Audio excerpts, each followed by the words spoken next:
Magandang araw ulit sa inyong lahat. Ako'y nagbabalik para sa panibagong yugto nating pagsasamahan kung saan panibagong leksyon ang matututunan na siyang inyong magiging bagong kaalaman. Ako nga ulit si Ginong Jeppy S. Manangkil para sa turo ni Jeff na maghahatid at magdadala sa inyo ng mga kaalamang kapaki-pakinabang. Bago tayo magpapatuloy at ibibigay sa inyo ang panibagong pag-uusapan natin sa araw na ito, ay nais ko munang sabihin ang aking taus-pusong pasasalamat sa inyong lahat dahil sa inyong pagtanggap sa akin, sa inyong pag-subscribe, sa inyong pag-share sa video kong unang nai-upload nung nakaraang mga araw, lalong-lalo pa ang mga masasarap at magagandang salita na inyong sinabi tungkol sa akin, tungkol sa video ko kung para saan ito. Para sa kabataan, wala tayong aatrasang laban dahil para ito sa lahat. Ika nga nila, heal as one para sa panahon ng pandemya, pero dahil sa pandemya nga, may tatawagin tayo para sa vlog na ito na Learn as one. So yan ang ating magiging hashtag para sa araw na ito, Learn as one para sa mga kabataan. Bago tayo magpapatuloy dahil sa panahon ng pandemya na ating nararanasan, marami akong narinig na mga batikos laban sa mga guro.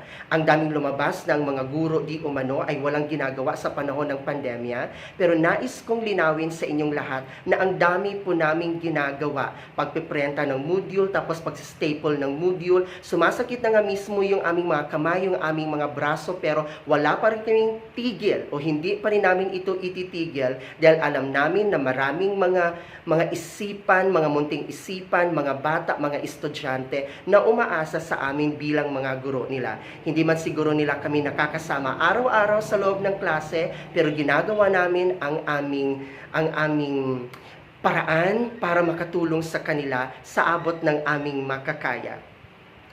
Sa araw na ito, sinasabi ko nga kanina bagong pagkakataon ng ating pag-uusapan at bago rin ang ating leksyong matututunan, nais kong iparating sa inyo na isa ito sa napaka-importanting dapat malaman ng bawat estudyante sa Filipino sa baitang siyam. Kaya mag-antay-antay dahil sisimulan na natin ang laban para sa araw na ito.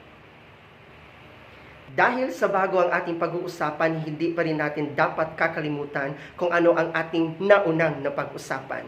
Kaya ibibigay ko ulit sa inyo bilang pagbabalik-aral natin sa ating unang paksa sa pamamagitan ng pagbibigay ng linya na nagmula sa maikling kwentong nagmula sa bansang Singapore na pinamagatang Ang Ama. Hindi ko man ito nabanggit noong nakaraan nating pagkikita, dahil sa yaon ay ibinigay kong buod lamang sa inyo, ibibigay ko ito sa inyo bilang bahagi ng kabuuan ng maikling kwentong nagmula sa bansang nabanggit kanina. Makinig at intindihing mabuti kung ano ang nais ipahiwatig ng linyang nagmula sa maikling kwentong nabanggit nung nakaraang pagkikita. Narito na ang linya mula sa maikling kwento. Gamitin ang mga tainga upang mapakinggan ng maayos para maintindihan ng mabuti ang linyang aking babanggitin sa inyo. Eto na. Lumuhod at dinukot ang mga laman ng supot at dahan-dahang inilapag sa puntod habang humihikbing nagsasalita. Uulitin ko. Lumuhod at dinukot ang mga laman ng supot habang dahan-dahang inilapag sa puntod habang pahikbing nagsasalita. Napakinggan? Sana'y nakuha ninyo at napakinggan ng maayos yung aking sinabi sapagkat mayroon akong dalawang tanong na itatanong sa inyo batay sa linyang aking nabanggit kanina. Makinig para sa unang tanong. Sa inyong narinig na linya mula sa maikling kwentong na pag-usapan noong nakaraan, ano ang inyong magiging hatol sa Ama? Uulitin ko, ano ang inyong magiging hatol sa Ama? Magaling! So, ibig sabihin, ito yung paraan ng Ama o pagsisimula ng Ama na siya mismo ay magiging responsable na.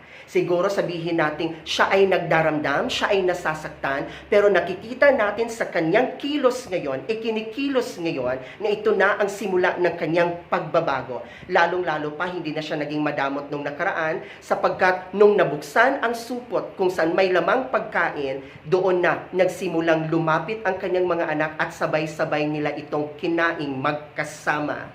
Tama o mali? Tama. So maraming salamat sa inyong unang naging sagot. Para sa ating ikalawang tanong, sa tingin ninyo, magpapatuloy kaya ang simulang ito ng Ama?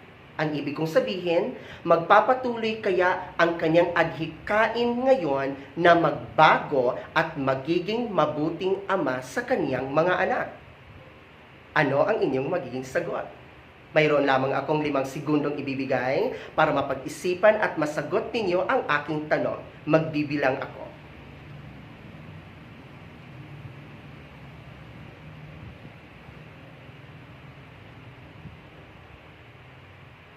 Time is up. So, ibig sabihin, dapat handa ng bawat isa para sabihin kung ano ang inyong sagot. Bigyan nga ako ng sagot. Lakasan. Ang galing naman ng inyong mga sagot. Nagpapatunay lamang ito na kayo talaga ay nakinig sa akin ng maayos nung binanggit ko sa inyo ang kwento noong nakaraan nating pagkikita. Magaling ang inyong sinabi na talagang magpapatuloy ito dahil minsan nga sa buhay, bago natin maisip na pahalagahan ng isang bagay o isang tao kapag ito ay wala na.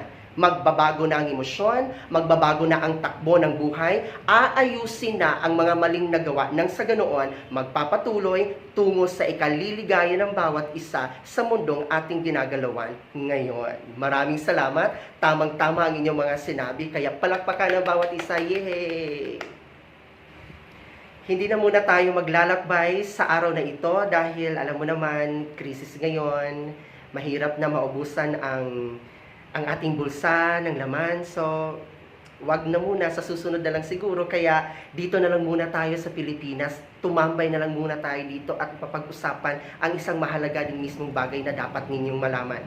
Alam niyo ba, ng ating paksang pag-uusapan ngayon ay natutungkol sa dalawang magkaibang pagpapakahulugan ng salita.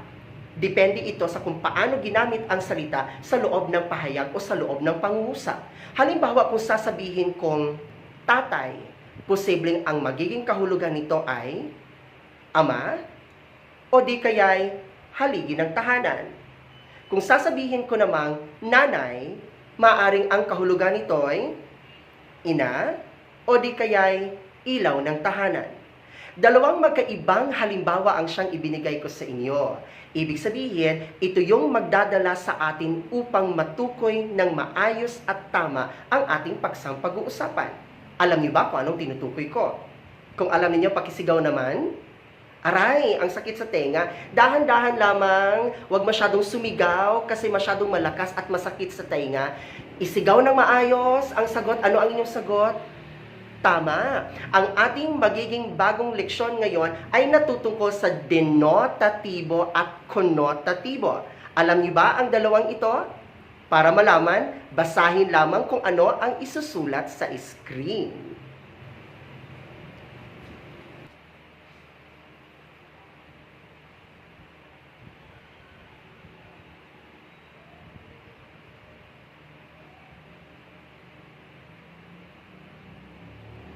Ayan, so alam kong nabasa niyo na ang mga kahulugan ng magkaibang salitang nabanggit kanina, ang denotatibo at ang konotatibo. Alam kong madali ninyo itong naintindihan sapagkat napakasimple lang namang intindihin ng dalawang ito. Napaka-easy, parang ayoko nang ipagpatuloy sapagkat alam kong alam niyo na kung ano ang mga magiging halimbawa nito.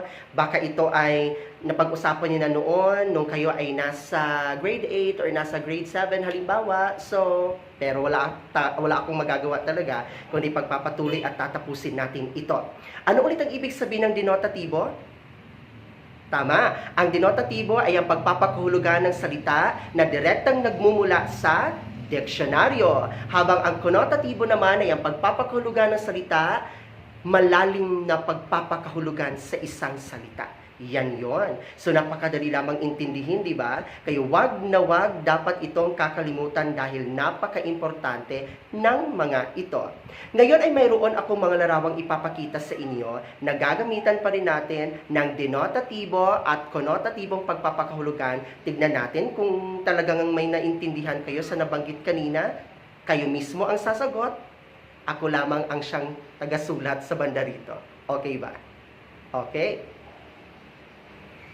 Narito na ang mga larawan na aking ipinangako sa inyo. Ang unang larawan natin na bibigyan ng kahulugang denotatibo at konotatibo ay unang larawan. Ayan, so ang ating unang larawan ay aso. Ano ang denotatibong kahulugan ng aso? Tama, ito ay isang uri ng hayop na tumatahol. Ano naman ang siyang ating konotatibong pagpapakahulugan sa salitang aso? Tama, matapat. Sino bang may mga aso sa bahay? Okay, so kayong lahat ay may aso pala. Ako rin ay may aso sa bahay. 5 nga sila eh. Okay, so tayo dadako ngayon sa ating pangalawang larawan. Ano kaya ang ating pangalawang larawan? Ang ating pangalawang larawan ay... Ayan, so ito ang kalabaw. Sumisimbolo nga ito sa mga Pilipino kung tutuusin. Huwag makakalimot, okay? So ano ang denotatibong pagpapakahulugan kapag kalabaw ang pag-uusapan? Tama, isang uri ng hayop na ginagamit ng tao para araruhin ang kanilang bukid. Okay, tama. Ano naman ang konotatibong pagpapakahulugan nito? Malakas, tama, napakagaling naman. Tayo ay dadako sa ikatatlong larawan. Alam kong kilala ninyo ito sapagkat marami sila. Okay, so sino kaya ito o ano kaya ito? Walang iba kundi si Beshi. Andyan si Beshi, everyone. Tignan niyo, Beshi, ba't parang duling ka? Pasensya na. Duling si Beshi o tignan? Yan. Duling. Okay, pasensya na. Joke lang po. Okay, ating pangatlong larawan ay walang iba kundi ang ahas. So ano ba ang siyang denotatibong pagpapakahulugan sa ahas? Tama, isang hayop na gumagapang. Pagkatapos, ano ang konotatibong pagpapakahulugan kapag ahas? Lakasan? Lakasan, hindi ko marinig. Ano nga ulit?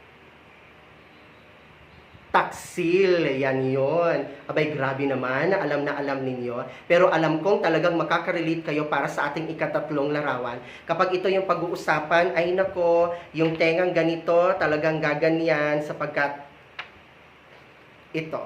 Okay. Korteng puso. Puso ang siyang ating pang-apat na larawan. Kapag pag-ibig ang pag-uusapan, ay nako, maraming makaka-relate dahil maraming sawi sa pag-ibig. Okay. Kaso lamang, hindi pula ang ating puso ngayon, kundi itim. Kung itim ang puso, ano ang ating denotatibong pagpapakahulugan nito? Itim na puso, pwede rin. O maitim na puso. Pero, ano ang siyang konotatibong pagpapakahulugan kung ito ang siyang ating magiging larawan? Tama! Ang ibig sabihin nito para sa konotatibo ay masama. Yan.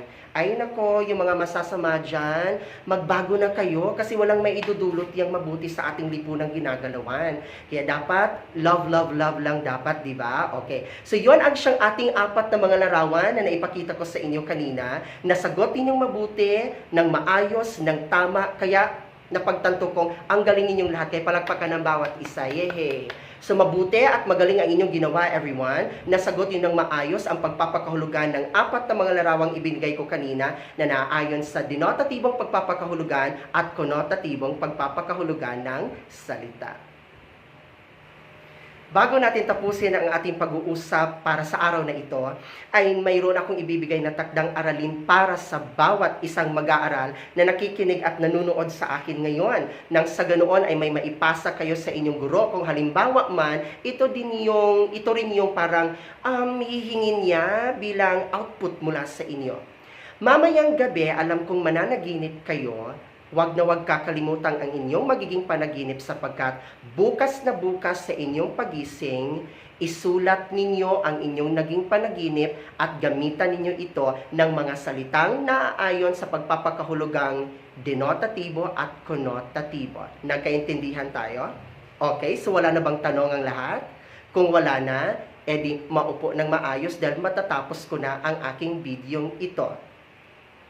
Ayan, so nais kong magpasalamat ulit sa inyong lahat dahil sa ilang minuto natin na pag-usapan na alam kong natuto kayo sa ating leksyon ngayon sa araw na ito. Ako nga ulit, si Ilong Jeff P.S. Managil para sa tulong ni Jeff. Pero huwag mo kakalimutan i-click ang subscribe at ang patingaw ng abiso nang sa ganoon sa susunod na video na i-upload ko ay maa-abisuhan kayo at matututo tayo ng panibagong leksyon.